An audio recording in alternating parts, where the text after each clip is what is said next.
ज्वलंत प्रश्न असलेला पाणी पुरवठा आदरणीय माजी मुख्यमंत्री देवेंद्र फडणवीस यांनी 1680 कोटी रुपये देऊन आपल्या संभाजीनगर शहरासाठी अत्यंत महत्त्वाची योजना मंजूर केली होती। परंतु ह्या बिन खात्याच्या मुख्यमंत्र्यांनी ह्या स्थगिती देऊन ह्या योजनेला पूर्णपणे थांबवलेलं आहे। पण आमच्या भारतीय जनता पार्टीच्या वतीनं असं म्हणणं आहे की ही जोपर्यंत योजनावरती स्थगिती उठत नाही तोपर्यंत आम्ही यांना जनतेच्या वतीनं नगरसेवक आम्ही सगळे रस्त्यावर आलेलो आहे।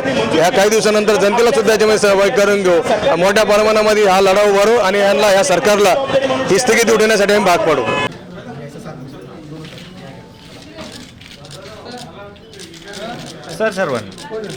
आमच्या भावना कळवा मुख्यमंत्र्यांना आमच्या भावना आम्ही याच्यामध्ये लिहिलेल्या आहेत। आपण त्या शासनापर्यंत कळवाव्या आणि 1680 कोटीची जी स्थगिती दिलेली आहे पाण्याच्या योजनेला